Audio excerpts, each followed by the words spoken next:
The holidays are over, and the kids are going back to school. That's not exactly how we see it. Get back into the routine with smart back-to-school savings from Walmart. They've got the snacks your kids love, like 12-count Quaker Chewy Bars or yummy 7-ounce Sun Chips Harvest Cheddar, each just $2.98. So turn lunchtime into fun time. Did you see the new snacks I put in your lunch? School's not so bad. Start strong, save big, Walmart.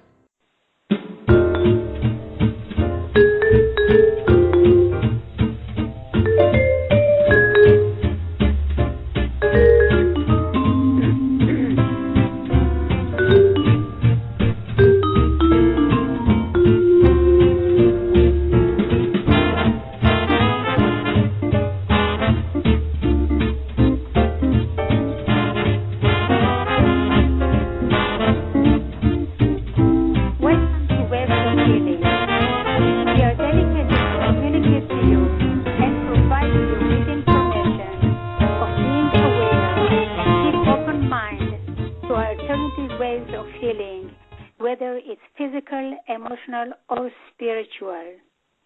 We invite you to live your life with purpose by trusting your own intuition. Our mission is to awaken your awareness where you can listen to your own truth. We inspire you in connecting with your own spirit where the healing takes place and create a lifestyle filled with health, wealth, joy, and happiness.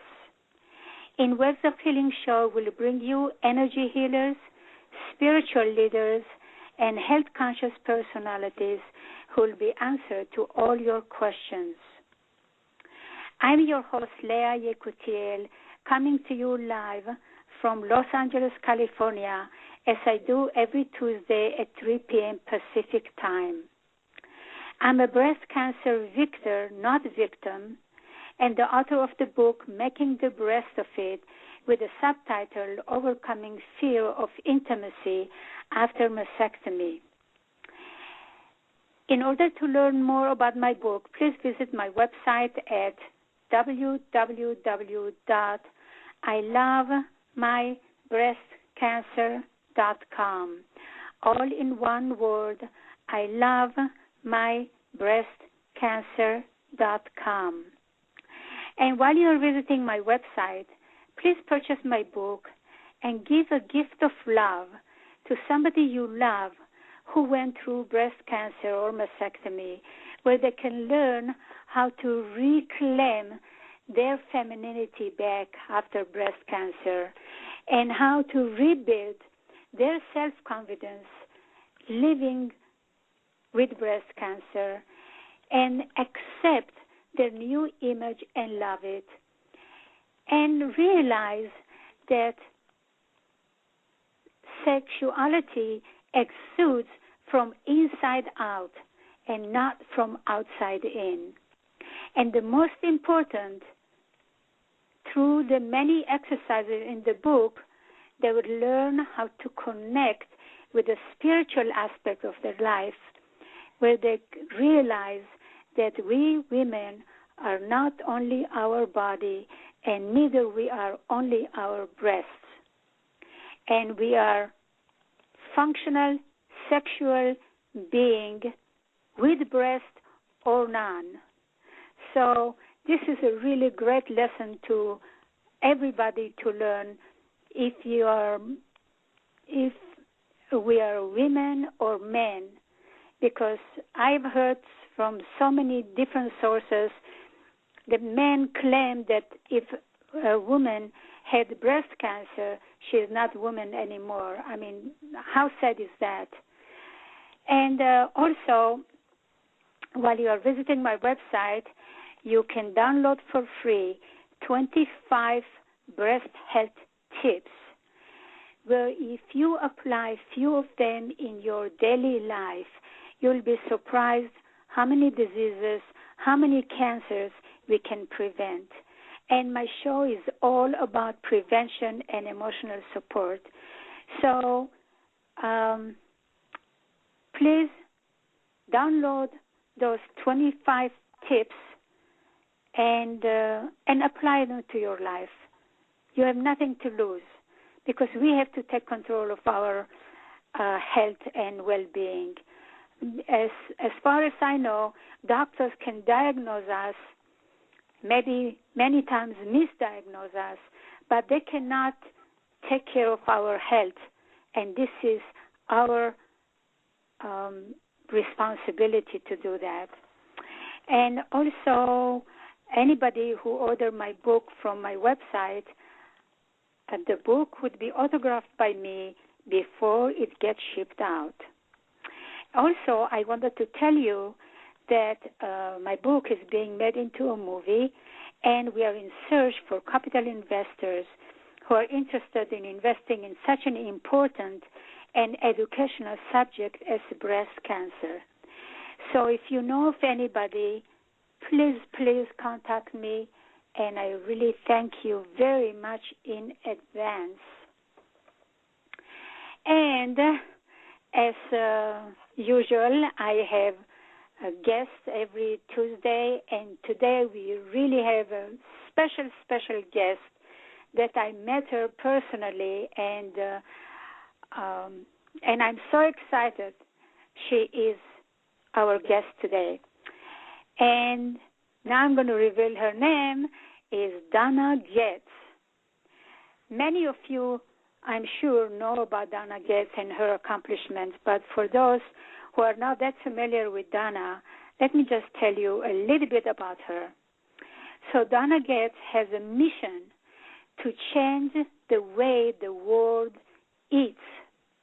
Over the past 25 years, she has become one of the most beloved and respected authorities in the field of digestive health, diet, and nutrition, enjoying a worldwide reputation as an expert in candida, adrenal fatigue, autism, autoimmune disease, weight loss, and anti-aging. As a nutritional consultant, author, and lecturer, she has helped hundreds of thousands of people overcome candidiasis, am I pronouncing it right, I hope, and other immune system disorders. Drawing on the best of modern medicine, science, and ancient Chinese medicine, and naturopathy combined with first-hand experience counseling clients, she created Body Ecology, her own proven system of health and healing. Gates has also been a key figure in revolutionizing the natural health industry by introducing and popularizing stevia, coconut oil, kefir, and probiotic nutrition. Her groundbreaking book, The Body Ecology Diet, Recovering Your Health and Rebuilding Your Immunity, has sold nearly 250,000 copies, and a newly revised edition is now available through Hay House. Donna regularly appears in the media and conducts workshops to educate the public on medicinal foods. And we are so blessed to have with us Donna live today. So Donna, welcome to Waves of Healing. Oh, thank you very much, Leah. I'm glad to be here. Well, I'm so excited when you accepted my invitation to be on my show, because you have so much to add to the knowledge of my listeners. And I'm reading your book, and I say, my God, what an encyclopedia of all kinds of, oh, my God. Oh. So let me ask it's the kinds of information that would actually prevent breast cancer, and so it really is important information. There's a lot of research in Japan where they don't have as much breast cancer as we do on breast cancer, and they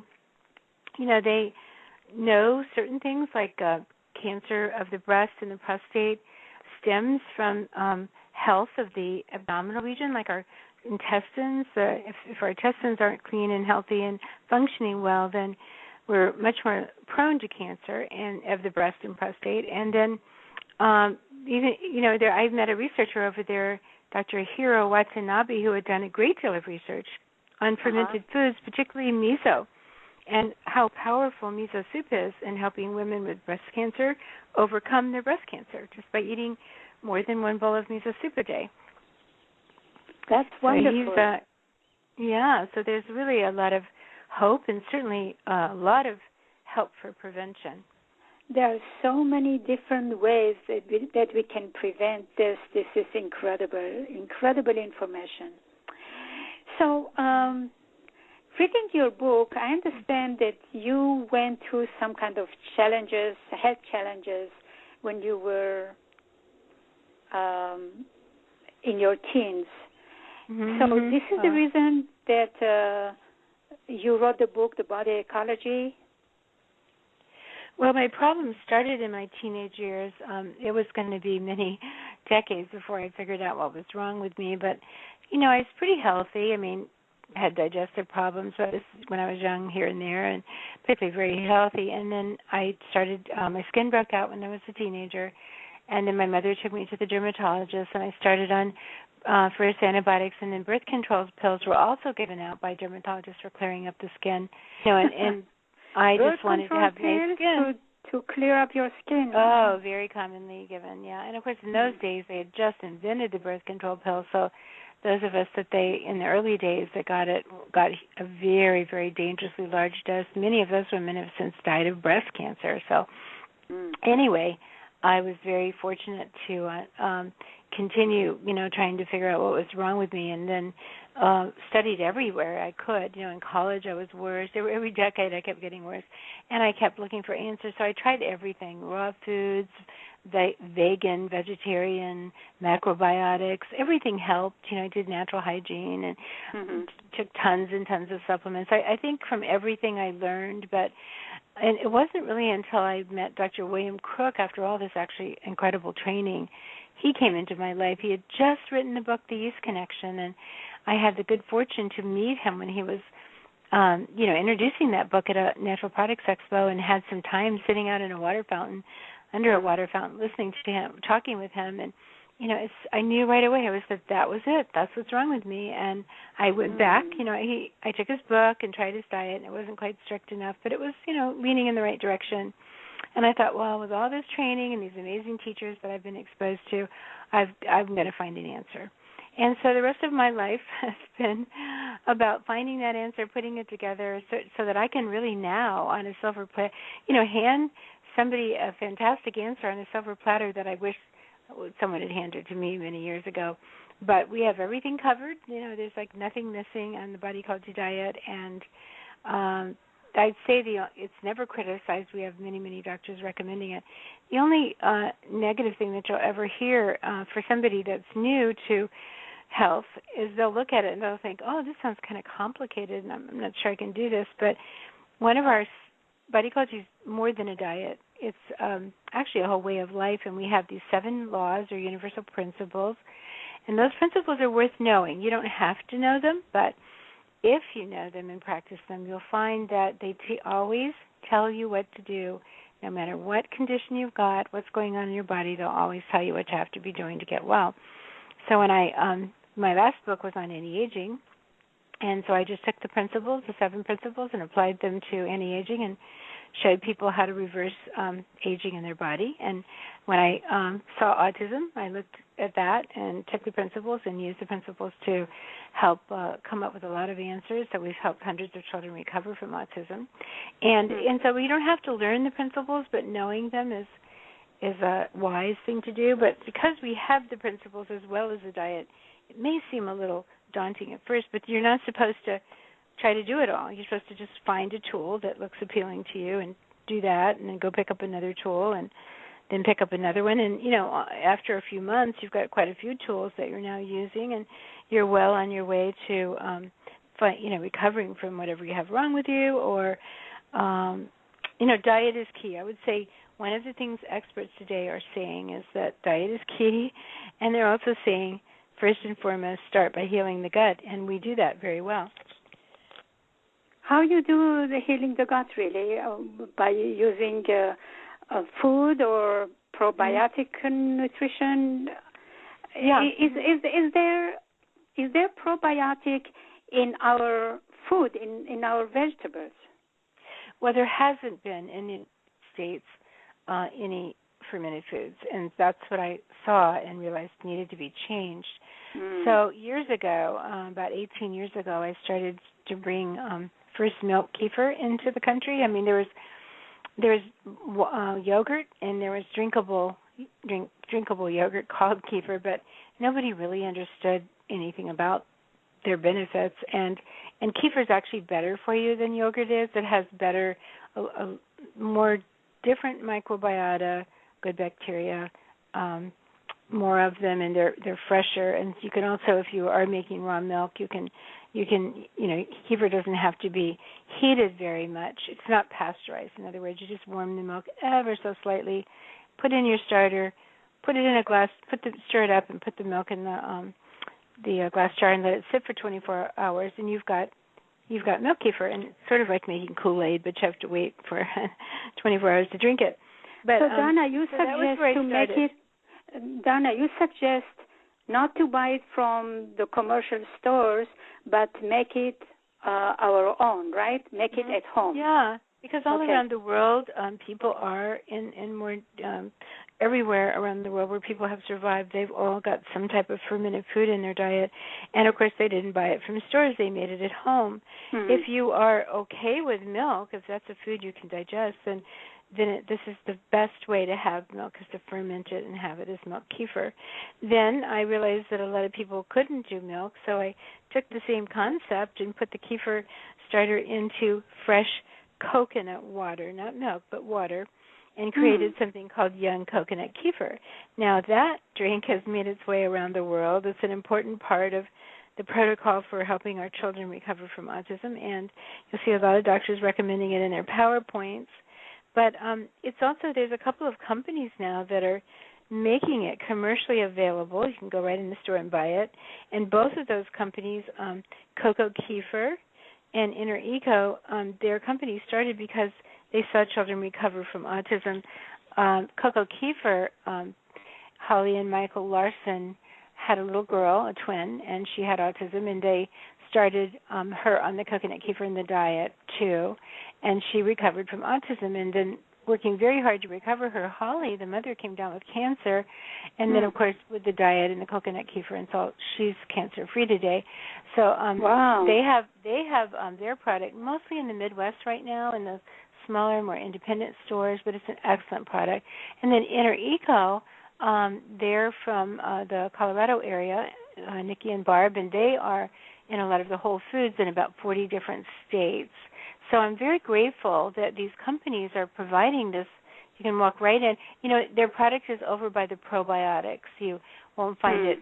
It has to be refrigerated, and it is a very, very powerful probiotic. So that's where the stores have chosen to, display the product, and you got to go there to get it, to that section of the store. But it's a priceless, food to start with, and very easy to do. If you just have, like 4 ounces twice a day, that's fantastic. You'll see a change in your digestion. You see, and then of course, then I also began teaching years ago about fermenting vegetables. Well, in many countries, Germany, Russia, China, around the world, people would take cabbage and shred it up and call it sauerkraut or something similar. Right. And I changed the name because over here, when I mentioned it said sauerkraut, people would go into the store, even the health food store, and they'd buy this jar of sauerkraut, and it was pasteurized and had vinegar and salt, and I thought, well, that's not what I'm talking about. I'm talking about a live product. So I changed the name to cultured vegetables, fermented vegetables, and that's stuck, fortunately. And now thousands and thousands of households everywhere in every state are making cultured vegetables at home, and they're really priceless too. All these foods contain fantastic beneficial microbiota, bacteria, and beneficial yeast that you want living inside your gut, because they are extremely wise, and they make B vitamins for us. They make vitamin K. You know, the B vitamins are important for helping us with detoxification. So the cultured vegetables, for example, are fantastic cleansing foods. If people are very concerned today about detoxifying, so if you're eating these fermented vegetables, you're eating a food that's going to help you cleanse toxins from your body. And like again, cabbage, you're suggesting to do it at home versus buying it from the commercial store, right? Well, fortunately, first of all, when I began, you have to understand there was none commercially available. Right. Only you had to make it.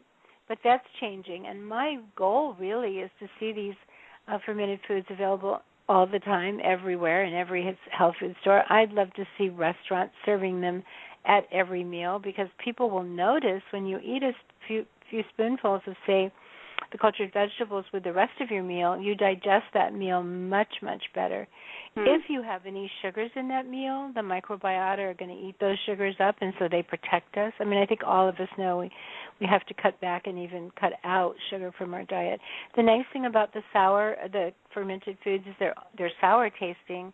When you start eating and drinking sour tasting foods, in about 4 or 5 days you start to lose your desire for sweets. So it's much easier to say to a person, hey, you need to a child, let's say, or a person who's overweight, hey, you need to stop eating sugar. Well, when they're eating the fermented foods and they lose their desire for sugar, it's a whole lot easier to cut the sugar out of your diet.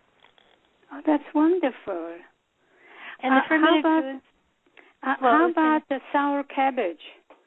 Is this the same family of any kind of fermented food?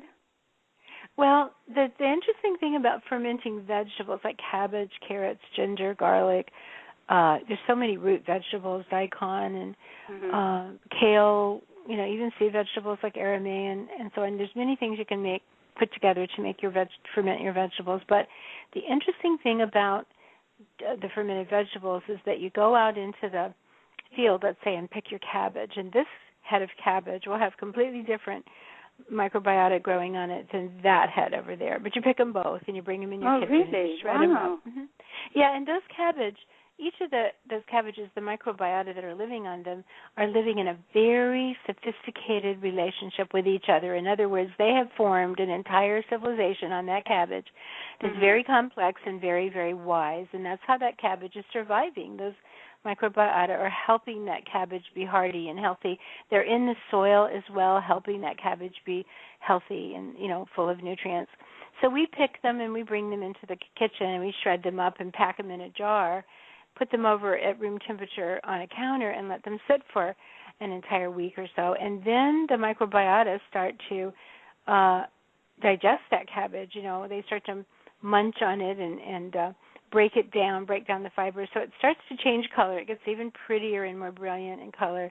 It turns sour, and now there's a lot more of them. See, they're all eating and growing and multiplying. And so fortunately, we can't see bacteria on foods we have bacteria on us and in us. Everything that we touch and everything we look at is covered in bacteria. And when we were created, the Creator had the wisdom to give us eyes that could not see the bacteria. Otherwise, we wouldn't be able to see. We wouldn't have much joy. For example, you could see the shape of a flower, but you couldn't see the color of the flower. We could see each other's shape or form, but we couldn't see each other's features, our color of our hair, our skin color, our eyes. So the world wouldn't be a very interesting place. So that our eyes were created not to be able to see that tiny little microscopic world, but it's there, and because it's there, and when it's when the bacteria that are around us and in us and on us are healthy, we are healthy, and that is the strength. That's the secret to having a very healthy immune system. So you want to eat these fermented foods. Now, if you've got a bacteria from one cabbage and bacteria from another cabbage, a whole bunch of them, you're bringing all that amazing wisdom on all that. Cabbage, the carrots, whatever you're fermenting, you're bringing that into your kitchen, fermenting it in a jar, and then eating that, and then that wisdom gets down inside your gut. The microbiota can actually communicate to the gut wall, and you might think, well, so what? But that's the brain. This big region of our, of our abdominal area has an entire nervous system down there, and it's connected and always chattering and talking with the brain and our head and the rest of our nervous system.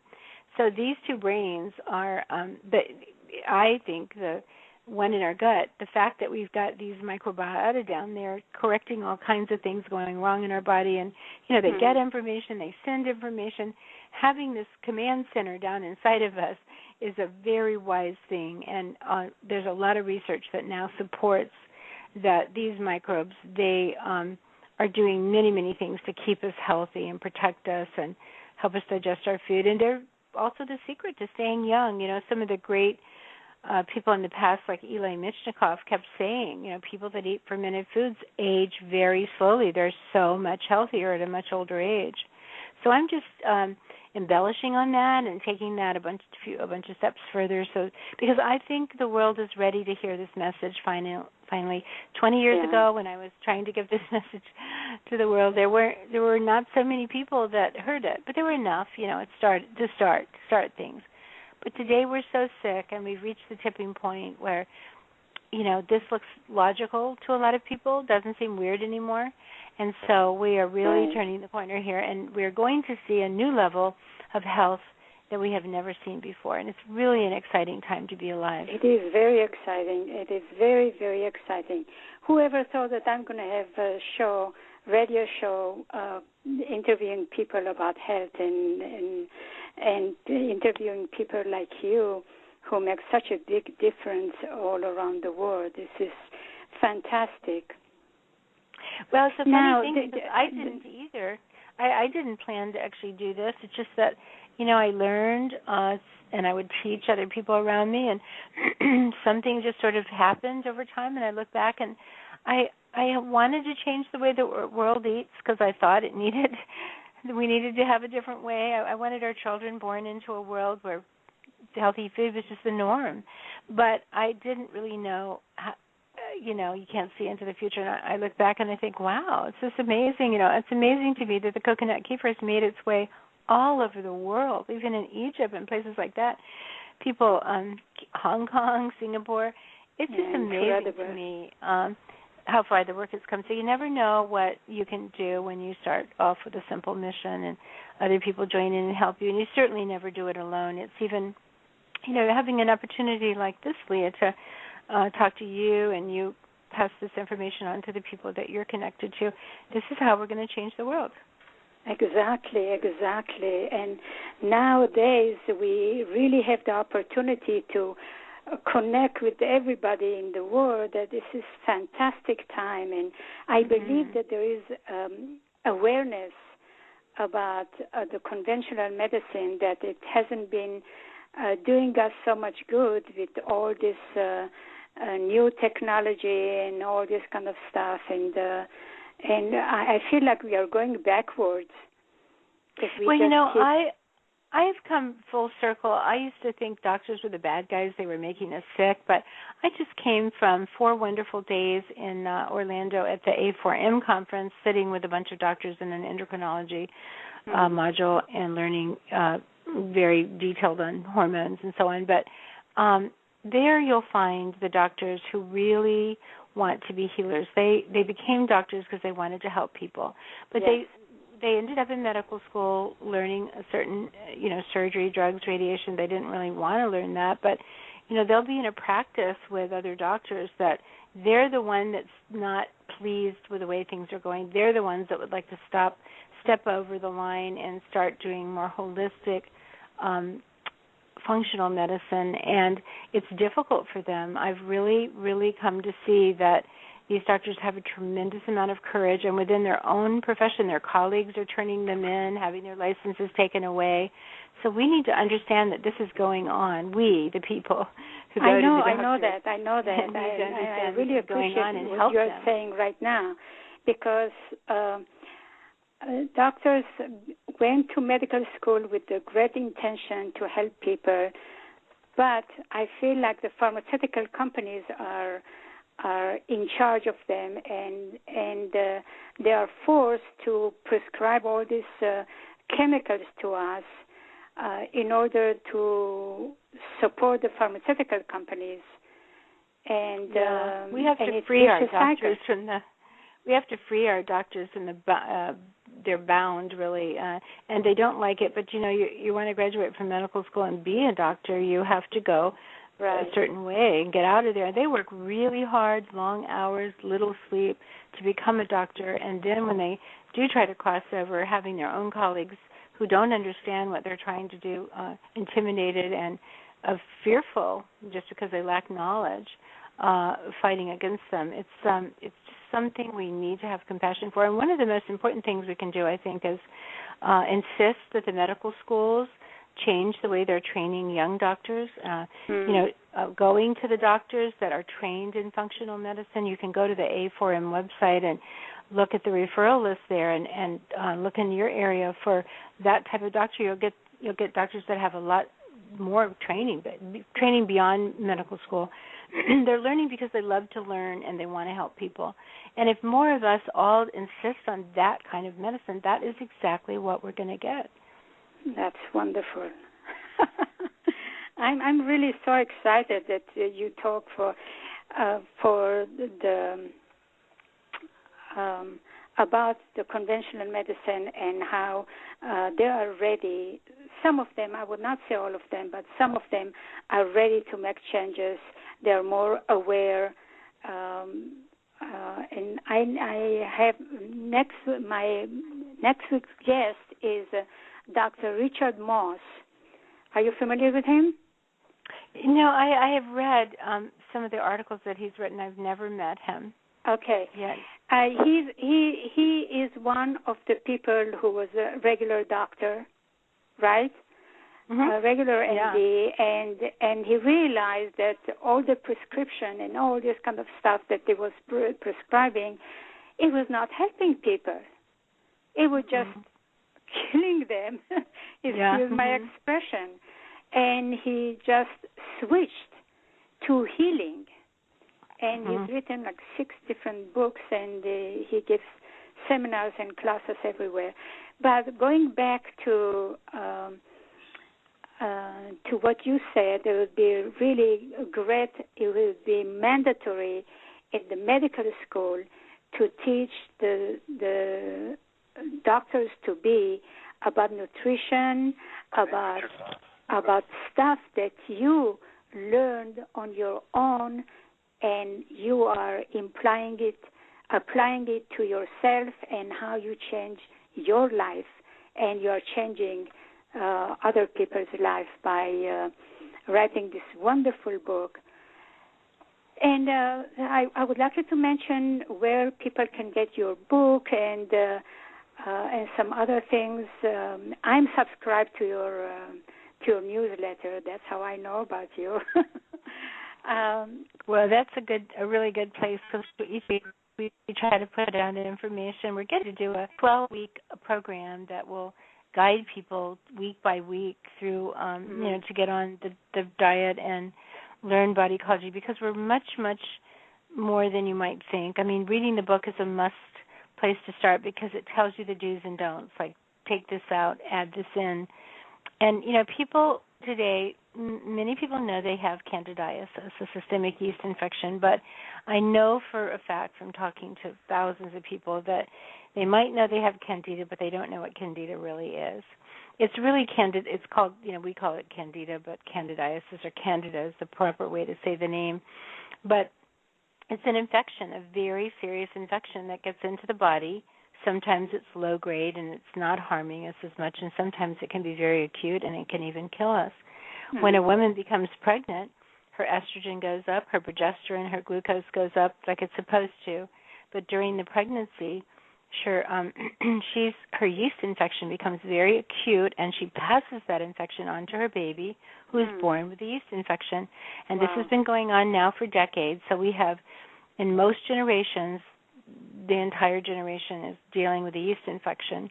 The yeast are a very dangerous infection in the body, in the sense that they are constantly suppressing your immune system, and you need a strong immune system to overcome the yeast infection. The yeast are constantly secreting toxins. Over 79 different ones have been identified. Acetaldehyde interferes with your brain chemicals, so your It lowers your dopamine and your serotonin, so you feel flat and even very depressed. It suppresses your thyroid so that you don't have enough T3 to energize your cells. The cells have no energy. You don't have any energy. The yeast secrete their own estrogens, false estrogens, because estrogen feeds the yeast and makes it grow. So they make estrogen to feed themselves, and then we are estrogen dominant. And a lot of people know about estrogen dominance too, but you don't hear about the yeast being a major cause of that estrogen dominance. Oh wow, I did not know that at all. Mm-hmm. And then and that's very, very important to know, because estrogen dominance leads to breast cancer, prostate cancer in women and men. And so another thing too is look at the huge number of people today that are sensitive to gluten. Well, when you have yeast in your body, your poor immune system, which is absolutely exhausted and overwhelmed trying to bring the yeast under control, now sees that you've eaten gluten, and the gluten looks just like the yeast. The immune system to the immune system, they look identical. So then you have this autoimmune reaction to the gluten, and every time you eat it, you're making yourself really worse. Everywhere you go, every health food store, you'll see gluten-free this, gluten-free sections. Everybody feels better without gluten because they have this yeast in their body. So, the thing what is gluten? Gluten what is is gluten? Protein? Where do we find this gluten thing that's so damaging to us? Yeah, it's in the grains, wheat, of course, and pasta. It's in rye, barley, oat, and some oats.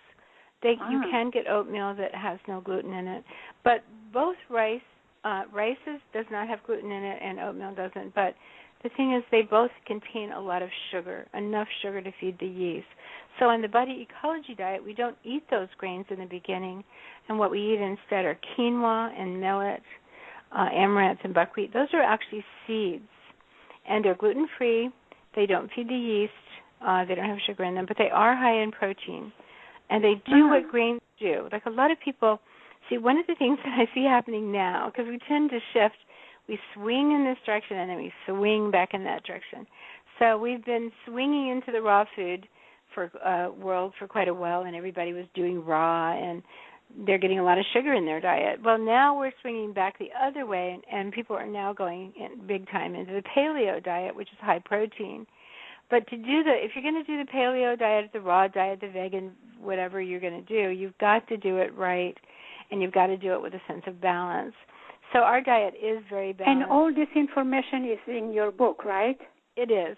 How to do it, the nuts and bolts of how to do this, is definitely in the book. But the paleo diet, you don't want to be only on animal protein foods and vegetables. That's going to throw you off. You've got to have some. So we have grain-like seeds. They're seeds that they have the qualities of grain. They're rich in magnesium and B vitamins, and they have a calming quality to them when you eat them.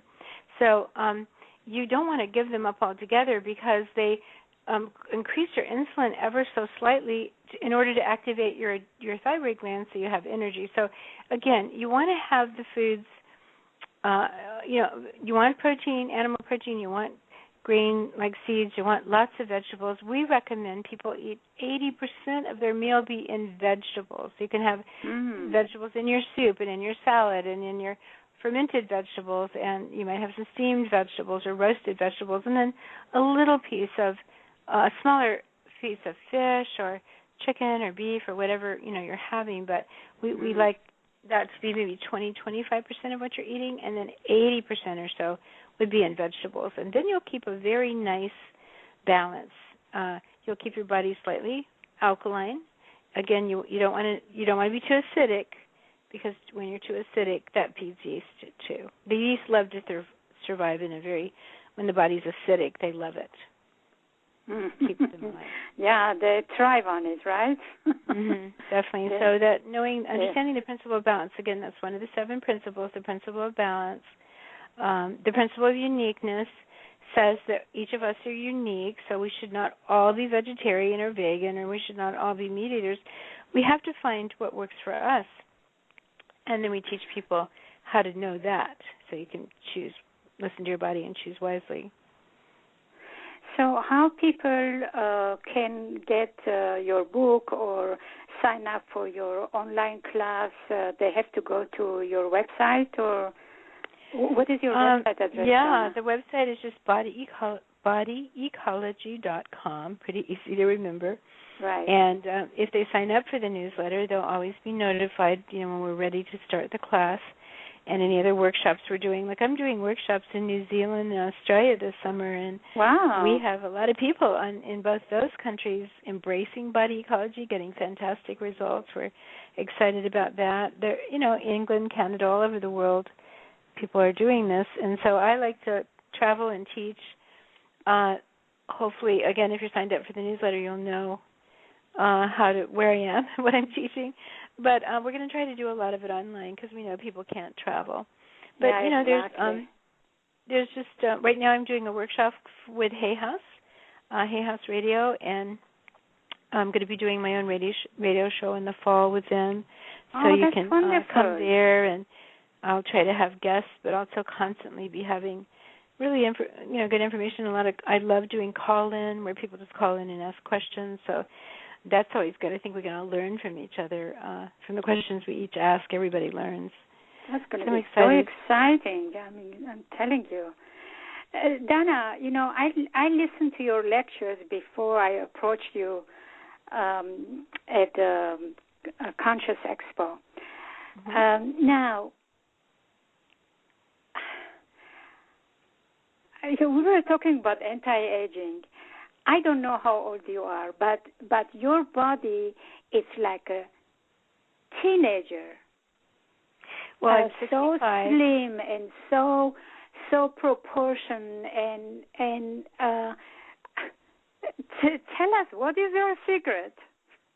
Just the diet, just the things I teach about. There's nothing special about me in any way, and everybody else that's I guess, people learn that about these things from me, but there are many, many people like me who are also getting the same benefits. But, at 65, I do You are have 65 years old? Yes, I am. Are you serious? Yes, I'm very serious. You can check my God. I have a daughter who just turned 40. She looks like she's about 25. She's also eats the same way. And that's why I really love for younger people in their 30s and so on to start to learn this information so that they won't age the way we've been aging in the past. But everybody can do this. There's nothing special about me. It's just part of what you get when you eat this way. And I'm also big on colon cleansing. I think it's important to get the toxins out of your body. Exercise, of course, is important. You've got to move your body. And, you can say to people, well, be positive and think happy thoughts, but if you don't get those toxins out and you don't nourish your cells really well, it's difficult to be positive. It's difficult to want to exercise. So I think what we teach is the basics. I'm trying to show people how to lay a foundation into place and then build upon that foundation. But you've got to have the foundation there. And these things that we teach, the importance of eating a certain way and eating fermented foods and, getting the toxins out of your body, that's the foundation. And then you go from there and do, other things that you enjoy doing to stay healthy. That's fantastic. That's fantastic, really, to read your book and just apply it one day at a time, one recipe at a time, because I saw you have a lot of recipes also. And what's so great is you give the person the opportunity to try it and see how it feels, how they feel personally, because each one of us is so individual, and it may affect each one of us differently. Well, I think that we are very unique.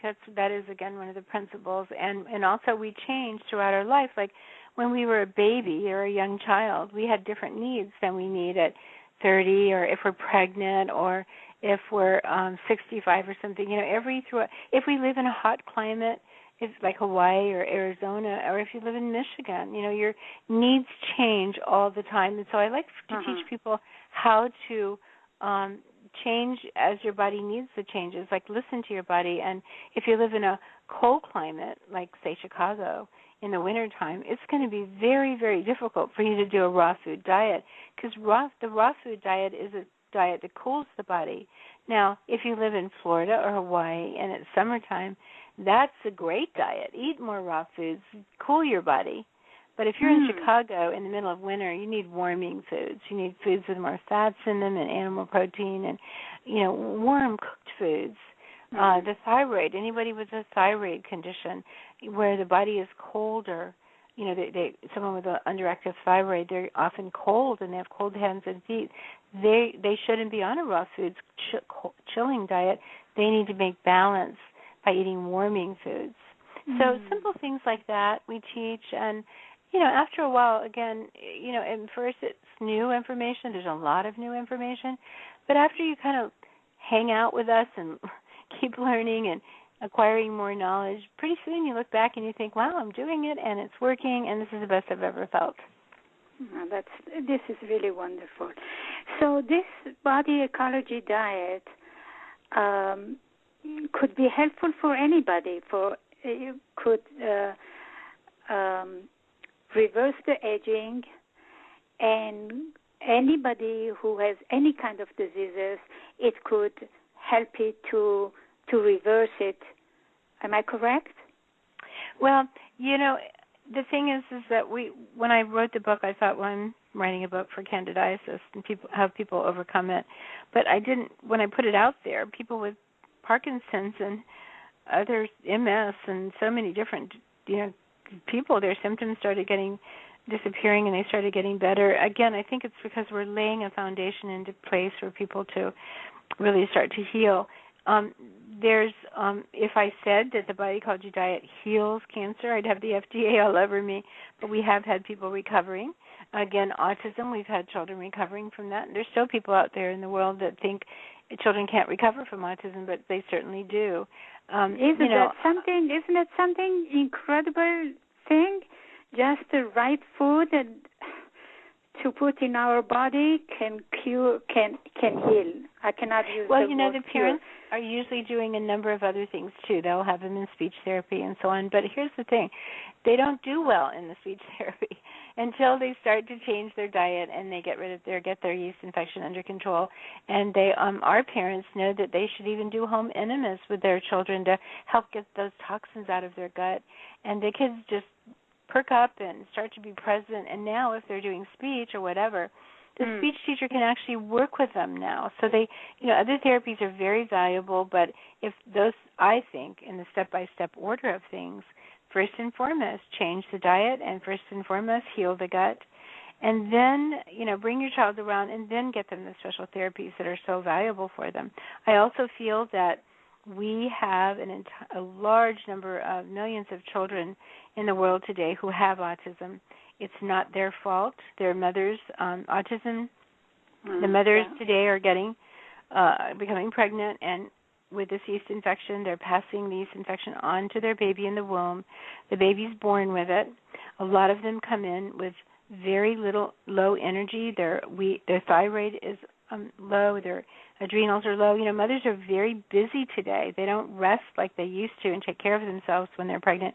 They'll work up until the last minute. So they're running on their own adrenal energy plus the baby's energy. The baby's adrenals are in the 5th month of pregnancy beginning to kick in and work, and now the mother's got 2 pair of adrenals, so she's burning out her own and she's burning out her baby's. So babies today are actually born with low energy, and then they're not detoxifying and eliminating well. So then we take them to be vaccinated, and they're really not strong enough to be vaccinated. They don't have a strong immune system because they've got this infection in their body that's suppressing the immune system. That we vaccinate them, instead of becoming vaccinated, they become infected. Yeah. The infection How do you feel goes about into the vaccination? brain.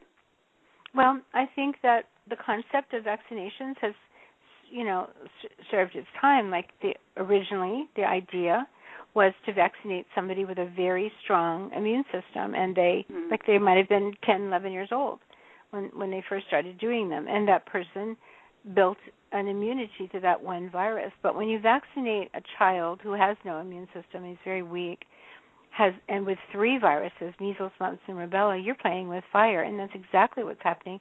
They get a form of meningitis where the virus goes into the brain and infects the brain, And then the parent begins to see their very bright, very normal child beginning to slip backwards. Right. Now, we should help these parents. We have an obligation to help them in any way we can, get the therapies the kids need to get, well, to get the information that they need to help the children recover. And I think if we would do that, there are a number of children recovering today. Many of the doctors are now, that we've really narrowed in on what's going on with them, and there's a lot of doctors that know exactly how to help these children, but then the parents can't afford the tremendous expense. I believe that stem cells and classic cell therapy that's been around in Europe for about 80 years is a fantastic therapy. I think that that's another class of fantastic therapy for anti-aging, the classic cell therapy that Paul Nihans developed many years ago, decades ago. But these therapies actually can get new cells into the brain, recover that damaged area, and help these children become their brains to work well again. So there's help, but their help is expensive, and that's why we need to help. We need to help these families help their children.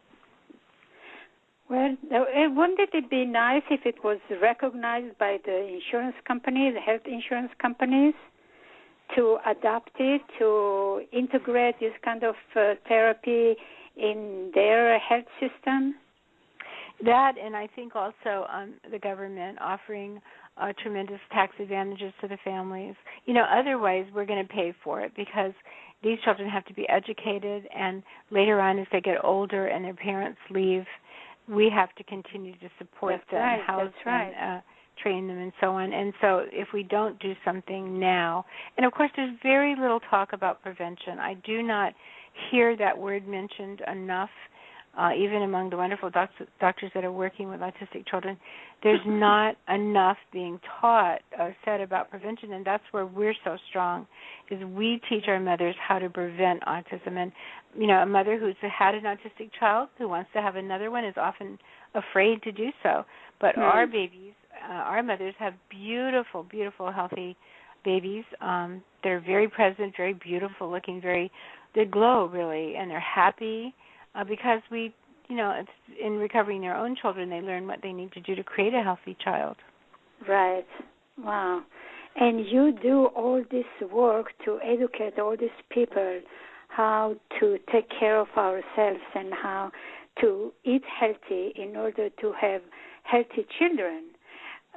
Does the government recognize just what you said, that if all these kids with autism, that the parents pass away and they become to be burdened on the society, on the government, and government has to somehow to support them?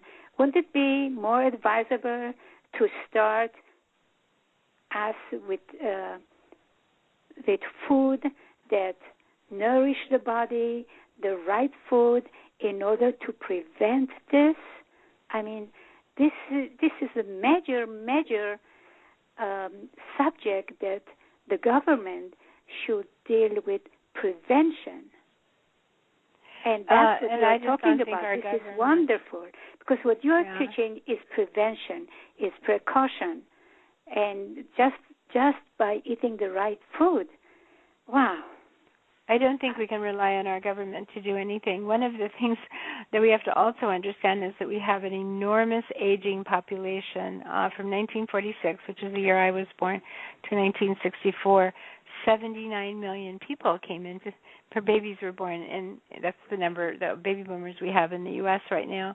And so what's going to happen is if we don't take care of ourselves and we rely on the government to take care of us. And this is very interesting. The new statistic for a woman who reaches the age of 55 who has not had cancer, not have cardiovascular disease or diabetes, her life expectancy is now 105. So when I heard that, I thought, wow, that means I've got 40 more years at least. I'll probably push that number back even further, like 115 or 20 even soon. But why not? Like that's 40, 50, 60 years of living. I love you. I don't want to live it in a wheelchair. I don't want to be in diapers. I don't want to have lost my memory and don't know who my children are anymore. You know, I don't want to lose my license and not be able to drive myself anywhere I want to go or travel anywhere. But that's what a lot of people are going to experience if they don't kind of jerk themselves up short and say, I've got to figure out, you know, turn my health around here. And that's what we, again, are offering in that book, The Baby Boomer Diet, A Guide to Growing Younger. That's exactly what I address there, is what you need to do to literally grow younger again, at least 20 years younger. Wow. Wow. I'm getting excited just listening to what you have to say. Just so exciting. It's very, very hopeful. And it's, you know, we have to put some effort into it, but it's very possible. Very possible if we just do simple things with changing our diet according to your book. You also have recipes. Wonderful answer. Yeah. And well, the recipes, I always forget to mention this, but the recipes are delicious. I always forget to mention that the Body Ecology diet is actually a delicious diet. I always imply that it's healthy, but it's also very, very delicious too. I was macrobiotic for 8 years. That diet was a bit boring, but I loved it. But nobody else that I cooked for seemed to like it. And so I thought, you know, when I develop my own diet someday, I'm going to make sure everything tastes great, and it does. And so it's easy to follow all the ingredients and all this kind of stuff. Do they have to be organic or? Well, organic is wonderful, but organic is more expensive, and organic is often not available. That's all the more reasons why you want to be eating or drinking something fermented, because let's say that you have a couple of tablespoons of fermented cultured vegetables on your plate, and you've got some broccoli on there that was grown, it's not organic. Let's say that you have some fish that might have some mercury in it. When that food gets down into as it passes down, you know, through your digestive tract, and if you've got all those wonderful microbiota from the cultured vegetables in the food as it passes on through, those microbiota, one of their important jobs is to clean up toxins. So they'll just gobble up the mercury in the fish, and they'll just get rid of any chemicals and pesticides. So we have a much better chance of surviving through this time, because we have certainly poisoned our world. And for a while, you know, maybe a few generations, it's going to take that to clean up the world. And for that time, we've never needed fermented foods more than ever. They're really survival foods as far as I'm concerned. I think that's why we're being allowed to have this knowledge right now, because we need them to survive through this time where we've made a lot of mistakes. Isn't it wonderful just to do it at home, and it's inexpensive, and you know exactly what it goes into it versus what you buy in the store, which you do not know what they put in it. And as you say, it's delicious as well. Well, you know what? I'm not a great cook, but I think I'm going to learn how to make it, because I look at you and you look like 25 years old, and you are telling me you're 65 years old. Oh, thank you. Well, hey, I want to follow your footsteps. Well, you know, I think you brought up an important point too, though, Leah. Some people don't like to cook, and so if you don't, the thing to do is get in the kitchen with a couple of girlfriends or your brother and sister or something, your son and daughter or something, and then make a Sunday afternoon of putting up some cultured vegetables. They're easy to do. You'll have a bunch of jars of them, and then for the next 3 or 4 months, you don't have to make them again. You just eat them. And so they're kind of a fast food, I think. So when I'm in a hurry, I'll just quickly scramble some eggs and put a few scoops of cultured vegetables on my plate, and that's a meal, but it's a great meal. So how do you manage when you travel with culture food? You know, the funny thing, when we first had the TSA, they would take my cultured vegetables away because they had juice in them, but they don't do that anymore. They will take away any liquids. So I will put we make a line of wonderful probiotic liquids I'll just put a bottle of that in my suitcase that I'm checking, so I can put that in the refrigerator when I arrive somewhere in my hotel room or whatever, and I always have something fermented on the road, and wow, it makes a difference. But lately, I've been actually taking a big, like kind of like a carry-on bag, and then I put a little cooler down in there, and then I'll put my jar of cultured vegetables and something called natto. It's a fermented soybean product, or maybe even some miso. And I go with that. They let me on the plane, no problem. Then when I get to the room, if I've got some hot water, like you always have these pots in your room that have for making coffee, I just pour some hot water in there and Donna, put a spoonful of I would miso love to listen to you more, but we are running out of time. So one more time, would you please mention your website? Yes, it's bodyecology.com, right? Yes, absolutely. Where they can get all the information about your classes, about your book, and about all this kind of stuff. Absolutely. So, Donna, thanks so much. I really appreciate your time, and oh my God, I'm gonna totally follow your your book. I'm telling you. That would be wonderful. Thank you so much, Leah. Thank you, and I would like to thank all my listeners and tell you that my guest next week is Dr. Richard Moss, who is absolutely incredible thinker, visionary person, and I welcome you next week to listen to the show. Bye-bye, everybody. Thank you.